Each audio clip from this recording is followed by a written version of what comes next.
If you need help with your writing process, you're going to want to stick around because we're going to be talking about ways to make writing easier for you, regardless of if you're doing a script, a story, or some other type of creative medium altogether. Awesome. Welcome to Kauffman Writes. I'm Kauffman, and this is my daily creative writing live stream where I help you become a better creative writer so you can beat procrastination right now. Today, we're going to do a couple writing sprints, our daily 20-minute writing sprints. We'll be talking about the writing process and how to really fine-tune it so that way you can make your writing process easier and get to that final published draft. And then we'll be answering any of your writing questions. So if you have a writing question, whether that's about the writing process or maybe it's about being a writer or anything writing related, drop it in the comments below and I'll be touching upon them shortly. All right, so we're going to start off with our daily writing sprint number 1. This will be a 20-minute writing sprint where I'm going to be working on my story, The Last Scarecrow. If you need to get some writing done, feel free to tag along and you can write with me. Or let's say you're just not in the writing mood right now. You can always read along with me as I write, and I'll write vicariously for the both of us. Excellent. So any writing session, of course, needs our music. Let's go. Awesome.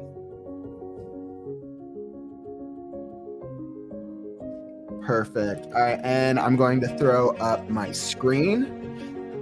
Now, if you were joining me yesterday, my heroes got out of the swamp dealing with cannibals and evil muck flower manipulation monsters. They finally got out of the swamp. They see the clearing ahead, and then they hear a distress call. So they go to the distress call, and let's see what happens. So with my writing process, I always need to read through the last page to make sure that I can get myself back into the story. All right, so let's see. There, you see that? The last scarecrow laughed with delight as they approached the edge. We're here, friend. A moment, please. Crow flapped over the side briefly before circling back and reporting, "Friend is screwed. Ye of little faith." The last scarecrow rolled his eyes. He got to his knees, reached a hand over the ledge, and peered down at the creature. He couldn't quite determine whether the animal resembled a monkey or a fox. It had very pronounced facial features that screamed primate, a very large, bulky frame with golden red materials draped around its waist and chest, much too tight for it, and quite possibly one of the most majestic fox-like tails he had ever witnessed. The animal stopped screaming and reached one arm to grab his forearm, and reached one arm up to grab his forearm. He met the animal's crystal white-eyed gaze. The animal was let's not call it an animal. Right now it's like a monkey fox. I don't think that's what I'm gonna call it, but this is the placeholder name, the monkey fox. The foxy monkey.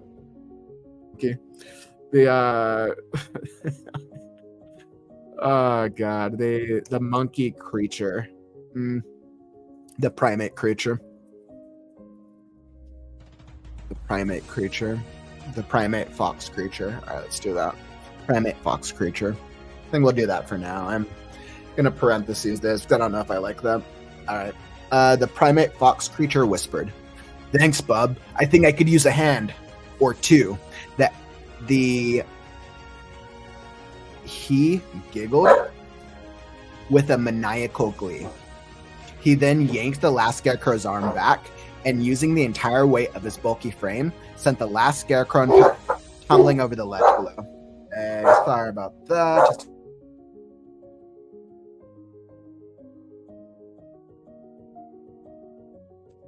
I'm dog sitting right now, so dealing with taking care of the dogs.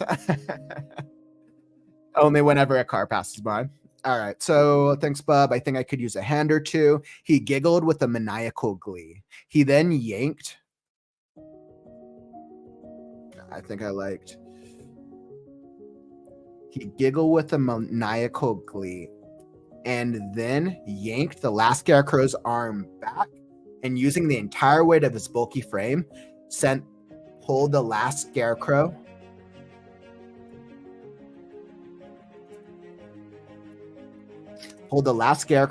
and Pebble over the edge of the cliff.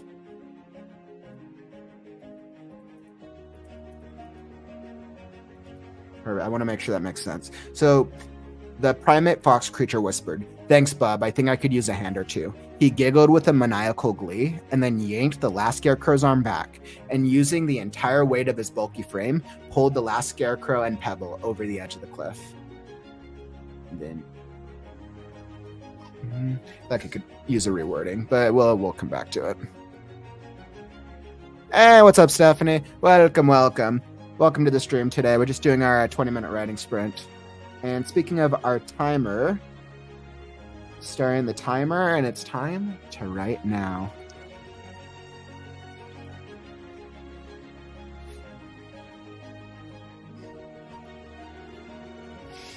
And by the way, if you're just hopping into the stream, feel free to join me if you need to get some writing done, or you can read along with me as I'm doing my writing. Nice. Good work. Getting some editing, especially for your story, is such an accomplished feeling. Nice. Hopefully you made good progress on your work.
Awesome. I think that's a good little stopping point for this writing sprint number 1. Awesome. So with that, let's pull up.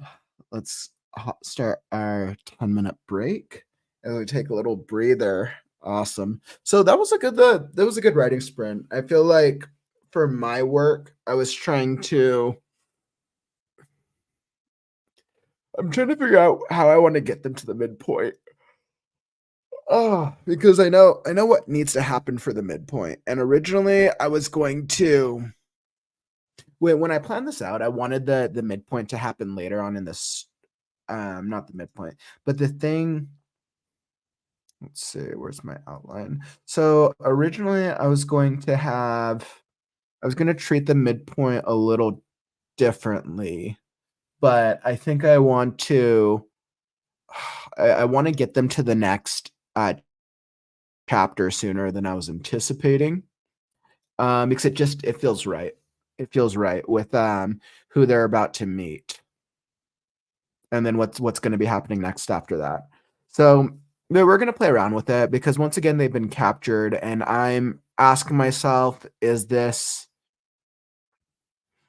the right decision? Because so far now this is the 4th obstacle that they've encountered. They've encountered a garden with the mind control flower. They encountered the village of cannibals where they were nearly eaten. The lake of muck where they nearly drowned to death through dreaming. Now the garden wasn't an intentional capture. They were just caught up in the world of this culture. Cannibals was intentional capture to eat them alive or sacrifice them. The lake of muck was an unintentional. And then once again, this 4th one is going to be an intentional. And I think this outcome is actually really going to change the trajectory, so to speak. Yeah. So awesome. How's if you're here in the live stream, how's your writing going? I would love to hear in the comments. All right, so let's throw this up. So as we're taking a writing break, let's think about how do you master your writing process to tell the right stories? Now, if you have any questions, any writing questions, feel free to throw them down in the comments. I'll throw that there and we'll touch upon some questions after our next writing sprint. So, how do you master your writing process to tell the right stories? Every writer has a different process, right? And there's no right or wrong answer. There's no one size fits all approach. There's a lot of different strategies that you can try, from outlining, brainstorming to coming up with a story. And then the writing process itself, right? You could use different tools. I'm very straightforward. I use Microsoft Word for a lot of my storytelling, at least for the story portion of it. I use a lot of outlining and brainstorming with whiteboards, with notes, computer notes, papers. I haven't leveraged too much yet online tools, but that's just something that works for me. Generally, when you're coming up with your idea and your process for a story, you really want to be asking yourself, what's the central story that you're trying to tell? What's the core message? Now, a lot of time coming up with ideas for stories is really easy. A lot included idea people. It's easy to get inspired by things that we watch, read, things that we see day in and day out. The hard part is making that inspiration and turning that into a consistent habit, and not just starting the story, right? It's cool to start things. Starting things is fun, but seeing it through to the middle and the end, now that's the hard part. Now, if you can turn it into like a consistent routine, that can definitely show some success as well. Let's see, Jessica. I struggle with how many projects I have, and my ADHD wants to work on all of them at once. Oof. That's right. I remember you shared that you have a lot of different projects. That must be a challenge when you have so many, like, probably, like, 10, 15, 20 different projects that you're working on, and you're trying to figure out, like, "Okay, well, I feel motivated by this project, but now I actually feel motivated by that project." When I wanna say for my, story or for my, catalog, I probably have an upwards of maybe like 10 to 15 projects that I have ready that I could start working on at any given time. And I know we're similar, Jessica, in that we're multi format writers where we're working on different types of writing. Like I have some scripts that I'm working on, I have some short stories, and I have some novels. Right now, the novel, obviously, for me is Last Scarecrow, but that's not the only story I'm working on. Now, each of the stories I have are at different processes. They're at different stages of the drafting process. Some are still during the rough draft, some are in the second or third, and a few are in the final draft. And they're at all different stages. I think when you're trying to figure out like which one to work on, um, so sometimes what I see with writers is we work on whichever one inspires us in the moment, right? So we're watching a television show or something, or maybe we've been at work all day and we're like, inspiration strikes. Let me work on that, the one that feels like it's going to be motivating me. And that can work. That's absolutely a really great strategy for just doing it. If you struggle with just sitting down and writing, do that, right? Make it easy. Sit down and write what inspires you. Now, if the struggle is less just sitting down and writing, but like finishing things, I can actually totally relate with that because that's something that I've struggled with my entire life, right? Getting these really great projects, getting them far into the process, but then not actually being able to finish things. The only way to combat that is consistency. Now, before you go, I know that consistency can be difficult and it can be hard, but you can actually make it easier than it actually is. The challenge is, how do we hold ourselves accountable when we're trying to create a consistent practice, right? It's one thing to say, all right, I'm going to write 3 times this week, an hour a piece, right? But then when we sit down to write, what if it's been a long day? What if we're tired? What if we have kids or family we're dealing with, or we have homework for school? All these different things. And then when we sit down to write, we just don't feel like it, or I don't feel inspired. What do you do then? You have to get yourself back into that creative mindset. The Essentially what you're trying to do is you're trying to change your subconscious mindset into that moment when you feel inspired, right? So that moment when you're first starting a story, you're first working on it, the feeling of inspiration strikes, right? That's like that fun thing. How do you get yourself to that fun moment when you don't feel like writing at all? Because when writing feels like a chore, then we don't want to write. Nobody wants to do a chore. We all hate doing chores, but they need to get done, right? So if you can find a way to reframe your mindset when you don't feel like writing, you will get yourself back there. Like, I promise you. I promise you. Now, a lot of the strategies that I recommend in my live streams, my videos, a lot of the strategies have worked for me over time. And they've been strategies that I've heard from other writers in the past 10 to 15 years of writers groups and working with other writers. It just comes down to, when I sit down, change my mindset, now I feel that creative drive again, and then I'm going to want to write.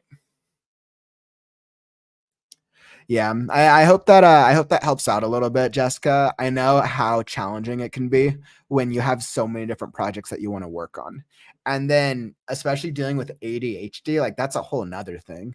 I have family who definitely have dealt with ADHD their entire life, and it's like, I couldn't tell you if there's a right or wrong way for somebody who has ADHD on how to tackle different projects.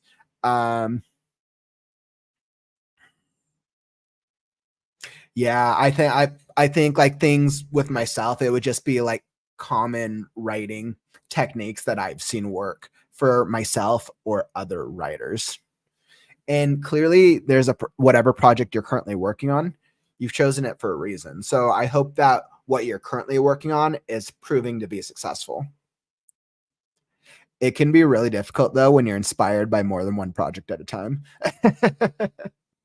Like, what if you get inspiration for like 5 to 6 projects in one day, but you're like, you only have time to work on one of them.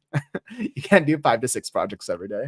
I think that's why when you have different projects that you're like actively working on, it can also be really helpful to have some type of brainstorm or some type of like lists or outlines for each different project.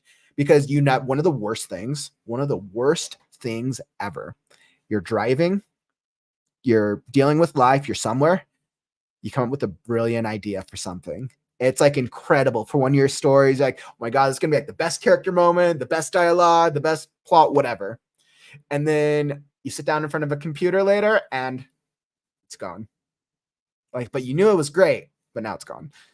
That used to happen to me. So now whenever I'm out traveling and if I think of something, I have a list for each of my story ideas that I'm working on. So that way, like, I never forget something. Even if you come up with an idea and it's just like, okay, record everything, because you never know if you dig into that idea, if it could improve and it could get better, or if it's garbage. Let's see, it does. Thank you. I'm finally getting some of them finished, but the editing part, I hate that part. Yeah, so the editing process a lot of times can feel repetitive. It can feel like work because we're using less of our creative side.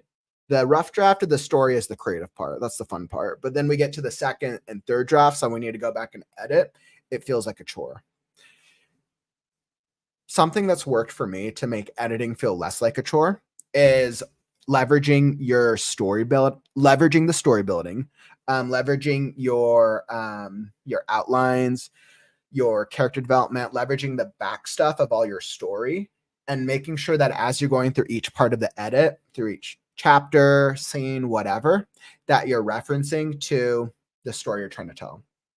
For example, if I'm going through the edit of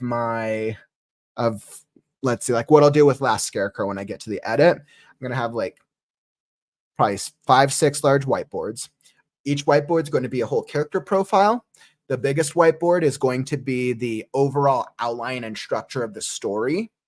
And I'm going to have other boards that are going to outline like themes, certain like pieces of dialogue, things that I want to resonate throughout. I'm going to have another board just for like clues and clues and red herrings and things that I want readers to be able to pick up on in chapters, the early part of the story, that then by the climax, like, oh my God, that's awesome. So I map out everything because that for me is the creative process, and that's part of the creative fun. And I'm able to leverage that as the fun part of the creative process as I'm going about the edit. A lot of the times when writers work on the editing process, they're focused on just like, okay, well, I have to fix all these things because the story has so many problems. And then they get stuck in the minutia and the grind of just editing. If you can find a way to make editing a more fun experience, it will feel less like a chore and it will help you get to your next draft faster. And that is what success looks like. Now, let's say you've gotten your story to a certain point and you're like, all right, well, I've edited as much as I can. Then that's when it's time to take it to beta readers, professional editors. That's when you take it to other people to then get feedback. And then that's generally the next step before you move to either getting it published if you're doing like a novel or short story, or getting it optioned or produced if it's a script. But good luck with the editing process. Like, trust me, I get it, been there, done that. And essentially, like, if you hear on the live stream or the replay, I actually do live edits every single Saturday right here on this live stream. We do live story readings, live critiques, and one of the things that I want people to take away from is that the reading and the editing process of writing can be fun. You have to find a way to go about it. And once again, it goes back to mindset. But it takes time. I've been writing for what, 20 I was like, how old am I? I'm an old man. I've been writing for about 23 years, not consistently the entire time, inconsistently. Some years write a lot, some years I write a little. And now I'm working on trying to be consistent so I can improve my own writing and so I can help you with becoming a better writer. All right. Well, that was a that was a good little talk. I can talk about writing all day every day. I hope that helps you if you're watching. And once again, if you have any writing questions, drop them in the comments. I'd love to talk through them. We'll hop into some more writing stuff after our next writing sprint. So let's go back to Last Scarecrow. Let's see. Writing sprint number 2. I'm going to reset the timer. We're going to throw the music back up. Loud. All right. Perfect. And once again, if you're joining us here in the live stream, feel free to get your own writing done if you feel like it's a time, or you can read along as I continue on with the Last Scarecrow.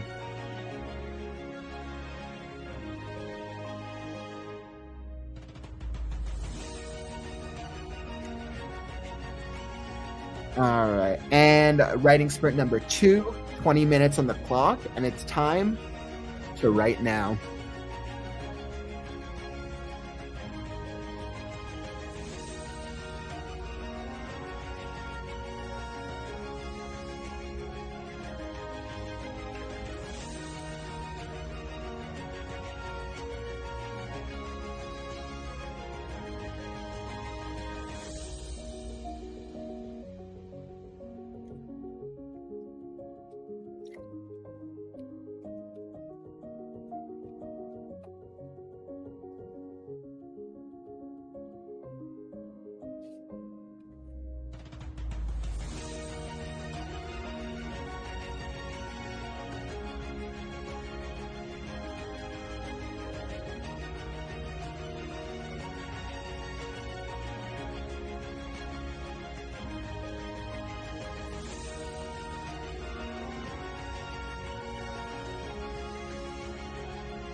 All right.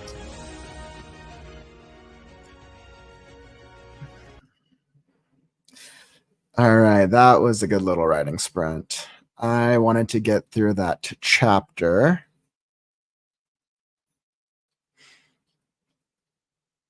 And I think this chapter is going to be titled The Pit. All right. So I think that was definitely a good sized chunk that we just got through. Essentially, it looks like Scarecrow separated from his friends again. No surprise there. They don't seem to do a very good job of sticking together in this world. And we are now introduced. I thought it would be fun to introduce like a comedic type duo character between a giant grizzly bear and a snake. And I thought those would be two fun animals. I wanted to stick to animals that are easily recognizable, but two who are not necessarily seem like they would work well together. And I thought that would be a fun little just duality between the two. Gore the grizzly bear and Stretch the snake. So I'm going to see. It'll be interesting how I want to develop them in these chapters to come, as he's heard that they are also captured with a rabbit, the very same rabbit. It sounds like that they have been searching for. So we'll get to see how that unfolds on tomorrow's writing sprint. That was very good.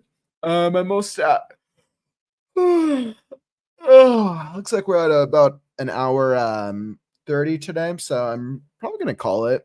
Yeah, that was good. So thanks for joining me today. I Let's see what's my schedule for this next week. I'll be posting my writing schedule probably sometime tonight, later tonight, for what I want to for when I'll be live streaming next week. Most likely it'll be roughly around the same times. But yeah, I'll post it right here on my YouTube channel, on Facebook, Twitch, and Instagram. So it'll be on all 4 platforms. So check back by tomorrow to see when I'll be going live. And yes, what else? Yeah. So before you leave the live stream, don't forget to like the stream or video on your way out. Let me know that you got value from this. I'm Kauffman, and I will catch you on the morrow. Thanks for joining me, friends.